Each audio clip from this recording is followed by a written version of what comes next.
They say loyalty is priceless until you ask to be paid what you're worth. My manager smirked when I brought up a 20% raise after 10 years of unwavering service. He didn't even try to hide it. That half-second curl of his lip told me everything. To him, my value was fixed, and I was foolish to think otherwise. My name is Lauren.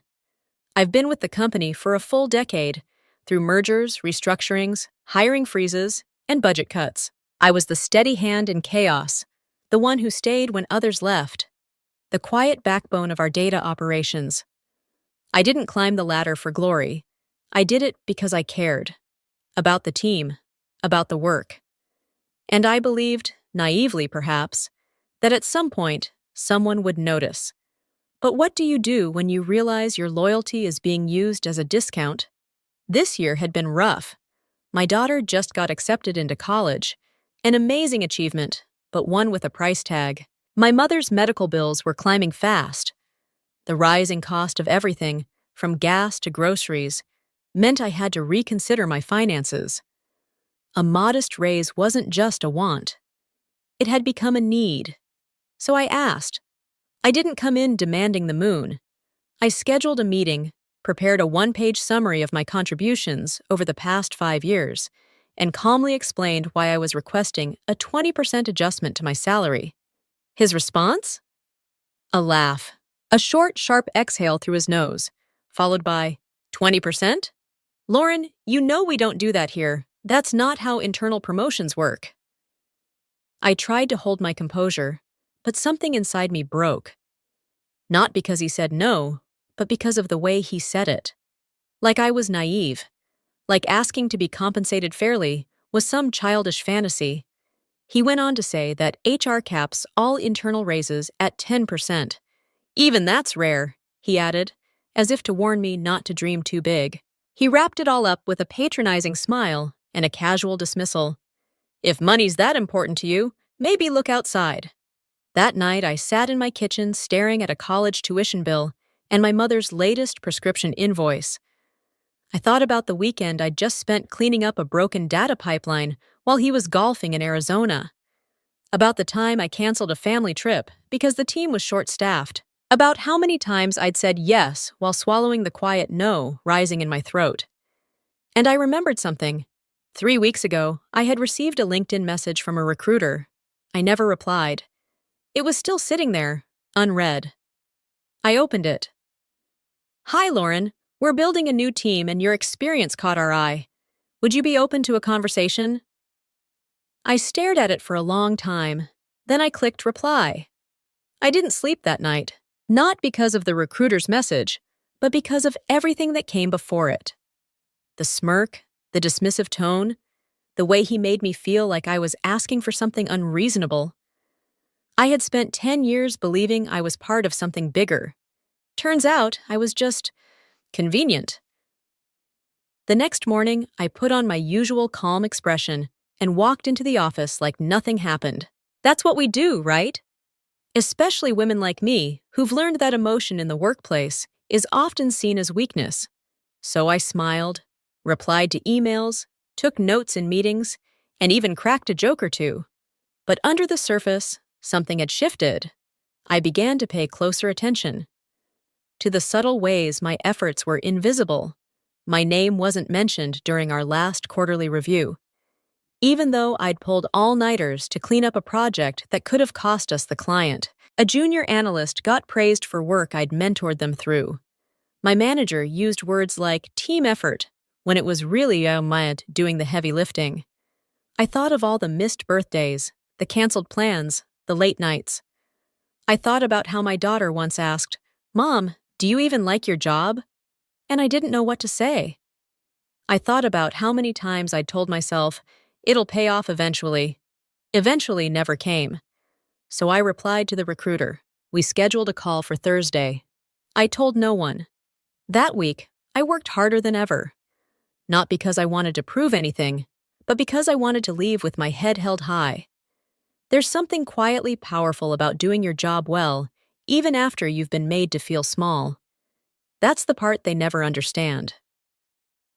On Thursday, I slipped into a quiet conference room and took the call. The woman on the other end was direct but kind. She asked about my experience, my interests, and what I was looking for in a new role. I told her the truth. I want to be valued, not just for what I do, but for who I am. I want to work somewhere where my silence isn't mistaken for weakness. There was a long pause. Then she said, "Lauren, I think you're exactly what we need." The following day, I had a formal interview. 2 days later, an offer landed in my inbox. 26%. That was the raise. More than I asked my own manager for. More than I thought I could even get. But the offer wasn't just about money. It came with something I hadn't felt in years: respect. The role would place me in a leadership position, guiding a small team and helping shape the company's data strategy moving forward. They didn't see me as a cog.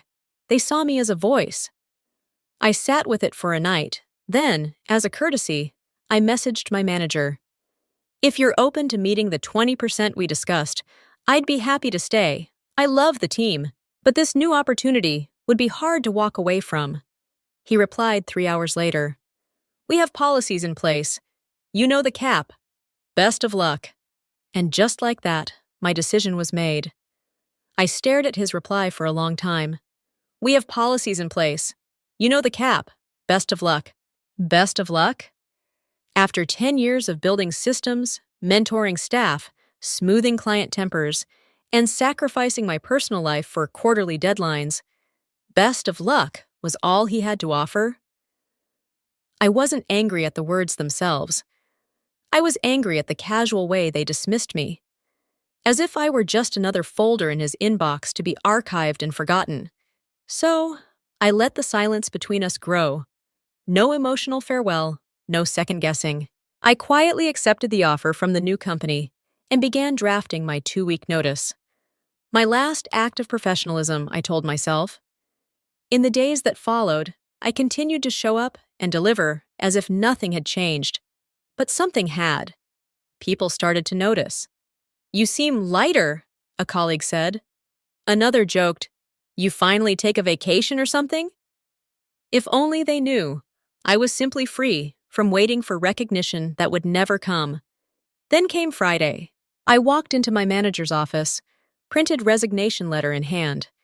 He was on a call, gesturing animatedly, his eyes flicking toward me without acknowledgement. I waited silently, then set the letter on his desk and turned to leave. He ended the call abruptly.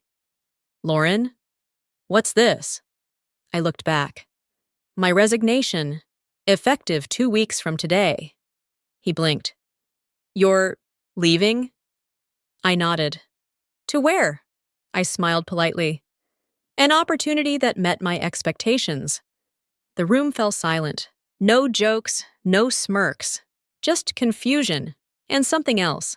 Panic? Regret? Maybe both. "Didn't think you'd actually walk," he muttered under his breath. Too late. The following Monday, the ripple effects began. First, a client emailed asking to speak directly with me. It was one of our biggest accounts, one I had personally onboarded and managed for years. They didn't want to talk to anyone else. They said they'd wait until Lauren's available. When they learned I was leaving, they asked where I was going. I answered honestly.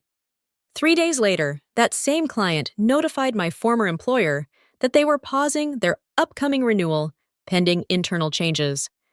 That may sound vague on the surface, but internally, everyone knew what it meant. They were following me, and it was more than just one account. Apparently, my departure had raised a red flag with multiple long-standing clients who were used to working directly with me. They weren't angry. I had always been honest and supportive, but they were disappointed. Too disappointed to ignore it. I was stunned.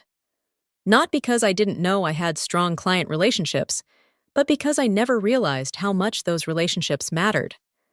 How fragile loyalty really was when the human connection was removed. "Lauren, can we talk?" My manager texted midweek. Too late.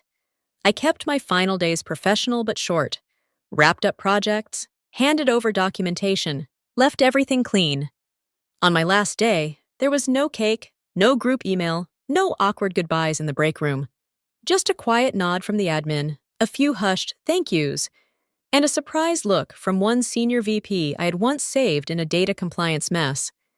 It hurt a little, walking out without fanfare, but it also felt right. And then came the call. Not from my old manager, from a senior client executive, the kind of person who rarely reaches out directly. "I just heard you moved," he said. "If you're building something new, we want in. Keep us in mind." I was speechless for a moment, too surprised to answer, too validated to hide the smile in my voice. "Absolutely," I said. By the end of that week, my new employer had 3 new client inquiries, each initiated by contacts I had quietly built trust with over the years. I didn't pitch. I didn't persuade. I didn't even ask. They came because they believed in me. Looking back, I should have felt bitter. Angry at the years I gave away too cheaply. Furious at the way I was pushed out with a laugh and a half-hearted email.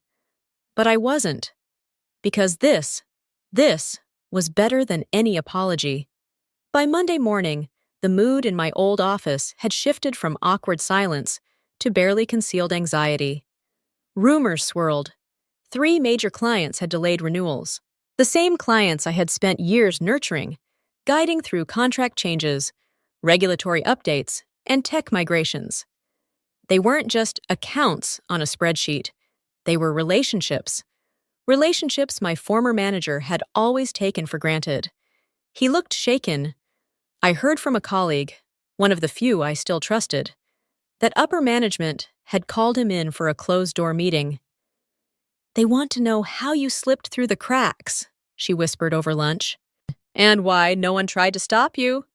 Too little, too late. I had always assumed I was invisible to the higher-ups. Apparently not. Turns out, they noticed my absence the moment clients started asking uncomfortable questions like, "Why wasn't Lauren retained?" and "Who's managing her transition?" No one had an answer. And the worst part? My old manager had none either. He hadn't planned for it, because he never believed I'd actually leave. I think in his mind, I was the kind of employee who'd grumble quietly, maybe update her resume, but never follow through. That miscalculation was about to cost him. By midweek, I received a text from another former colleague. "He's in trouble. They're investigating how he handled salary caps and internal promotions. Something about informal policies being used as excuses." Wow. A part of me was genuinely stunned. I had always known there were politics behind closed doors, but I never expected them to unravel so quickly. One decision, one laugh, one denied raise, and now, everything was shifting. Another day, another message. This one from HR. "Hi, Lauren. We hope you're doing well. Would you be open to a conversation about your experience here? We're conducting an internal review." Too late. Far, far too late. What surprised me most wasn't their sudden concern. It was how quickly they moved to damage control once clients got involved. When it was just me asking for fair pay, laughed off. But now that business was being threatened, meetings, emails, investigations. How frustrating and revealing that profit speaks louder than people. Meanwhile, at my new job, I was thriving. In just 1 week, I'd already been looped into key strategy discussions. My ideas were met with curiosity, not condescension. I was learning again, challenged, respected, seen, and then something unexpected happened. My new director called me into his office. "We've been approached by a few of your former clients," he said. "They asked for you specifically. We're open to onboarding them if you're willing to lead the transition." I was floored. Not just flattered, floored. After years of being someone they hid in the background, I was now someone they wanted front and center. "Yes," I said. "I'd be honored." And just like that, the tables had turned completely. Lauren, the woman who wasn't worth 20%, was now bringing in 6-figure contracts to a new company that recognized her value. 2 weeks after I started my new role, I received an anonymous message in my LinkedIn inbox. "He's out." They reassigned him to an internal special projects team, No direct reports, no client access. I had to read it twice. Gone. Just like that. The man who laughed at me, who belittled my request, who joked about my lack of loyalty in front of the team, was now quietly swept out of sight. Not fired, of course. That would have made too much noise. But stripped of power? Yes. Absolutely. I won't lie. Part of me felt stunned. Not because he didn't deserve it, but because it happened so fast. I thought it would take months for consequences to trickle down. I underestimated how much pressure client trust can exert on a corporate structure. Apparently, the leadership team had uncovered more than just miscommunication.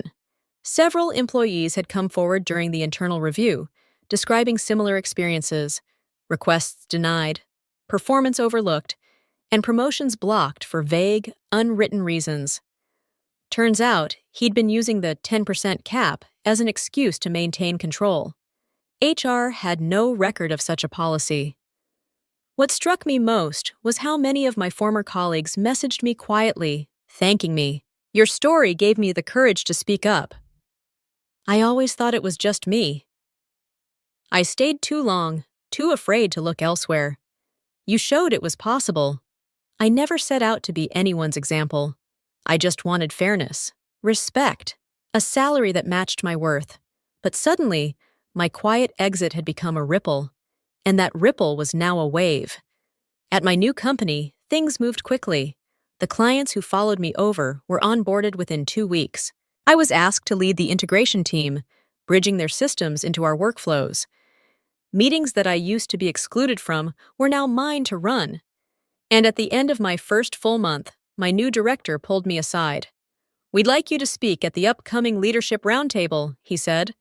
"Talk about your transition and what retaining top talent really looks like." I almost laughed, not from humor, but from disbelief. Just weeks ago, I was sitting across from someone who thought I wasn't worth listening to. And now, I was being invited to speak about how companies should treat people like me. Too joyful for words. On the day of the roundtable, I stood in front of a dozen senior leaders, hands only slightly trembling. "I spent 10 years doing everything right," I began. "I gave loyalty, patience, quiet resilience, and when I finally asked for something small, something fair, I was told to know my place. I did, and I left it." The room was silent.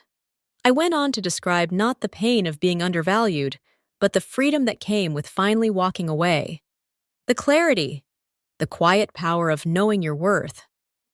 After the session, one executive came up and said, "I wish someone like you had been here 5 years ago. We lost too many Laurens." That hit me harder than I expected. Later that evening, I opened an email from an old friend still at my former company. He shared a screenshot from an internal newsletter. My former manager's name was listed under a newly formed administrative operations group, buried near the bottom, just above office maintenance. Too ironic for words. But here's what truly floored me. A second screenshot. This one was a quote pulled from their HR update. "We recognize the need to reevaluate our internal compensation guidelines to better retain and respect experienced contributors." Too little, too late. But finally something. I didn't feel vengeful. I didn't need to. The systems that once held me down had now, in their own way, validated every choice I made. And while they scrambled to revise policy and rebuild trust, I was already charting new territory, designing onboarding processes, mentoring junior analysts, and building something sustainable and fair. No one had to be torn down for me to rise, but some systems needed to break. It's strange how quiet victory can feel. There was no parade, no confetti, no cinematic moment of triumph. Just the steady rhythm of work that mattered, the kind that filled you up instead of draining you dry. Each morning, I arrived at my new desk, sunlight streaming through tall windows, coffee already brewing in the common area, and felt a calm I hadn't known in years. It wasn't about the raise, though I'll admit the financial relief was real. It wasn't even about the title, though I took pride in being called director by people who genuinely looked to me for leadership. It was about peace, about walking into a room and not needing to prove that I belonged there. One afternoon, I passed a junior analyst pacing nervously outside the conference room.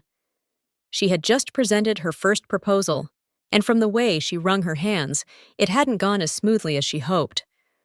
I stopped. "You did well," I said softly. She looked at me, surprised. "You think so?" "I do," I nodded. "Your clarity stood out. And your idea on the predictive model? It's sharp. Don't second-guess yourself just because the room is quiet." She exhaled, shoulders eased. And I saw in her eyes the same version of me 10 years ago, eager, competent, waiting for someone to say "I see you." I made a mental note. No one on my team will wait a decade to feel valued. That night, I posted a short note on LinkedIn. Nothing dramatic, just a reflection. Sometimes silence isn't weakness, it's observation. And when the right moment comes, silence becomes action. Walk away when you're not seen. Walk into where you're meant to shine. It was a quiet post, but it resonated. Dozens of comments came in, some from people I knew, most from strangers. People shared stories of staying too long in places that didn't grow with them. Some were still there. Some were finally gathering the courage to leave. The next morning, my inbox held 3 unexpected messages, one from an ex-colleague who had once defended our old manager. She wrote, "I didn't see it before, but watching how things unfolded, I owe you an apology, and maybe a thank you." Another from a former client, now at a new firm. "Are you taking on new partnerships? I'd love to collaborate again." And one from someone I didn't know at all. "Your story gave me permission to expect more. Thank you." I sat there, reading those words slowly. It was overwhelming, but in the best way. Because sometimes we think all we did was leave a job, but what we really did was change the story. For ourselves, and for the people watching, silently wondering if they could do the same. This wasn't about revenge anymore. This was renewal. And somewhere, I knew, they were still talking about me at the old office, not in whispers of bitterness, but in questions. How did we let her go? Why didn't we listen? What could we have done differently? And maybe, just maybe, someone in that room is thinking, "I won't make that mistake again." Weeks passed, and with every passing day, I settled more fully into my new chapter. The pressure in my chest, the one I didn't even know I'd been carrying for years, had finally lifted. I was no longer trying to earn my place. I was trusted, not tested. I was invited into conversations, not kept at the edge of them. For the first time in a long time, I wasn't surviving. I was growing. There's a quiet kind of joy in waking up and not dreading your calendar. Sometimes, in moments of stillness, I think about how close I came to staying. How easily I could have swallowed the disrespect one more time, told myself to wait another quarter, another year, another empty promise, and how devastating that would have been. I now realize that leaving wasn't just an act of courage, it was an act of self-respect, a refusal to shrink in rooms that refused to expand. I didn't need to burn bridges. I simply built a better one and walked across it. What surprised me most was how many people followed. Not in a literal sense, but emotionally. They watched my story unfold, not for the drama, but for the permission it gave them to reimagine their own. Sometimes, it takes just one person to say, "Enough." And suddenly, others start seeing their own enough too. And to think it all began with a smirk. One small moment that told me everything I needed to know. If you've ever been told to wait your turn, to be grateful you even have a job, or that this is just how it works, I hope this story reminds you, you are allowed to expect more. Your silence doesn't mean you're weak, and walking away is not failure. It's growth. Have you ever stayed too long in a place that didn't see you, or left, and watched everything change because you finally did? I'd love to hear your story. Drop a comment below, or share this with someone who needs to hear that, yes, they are worth more. Let's keep this conversation going.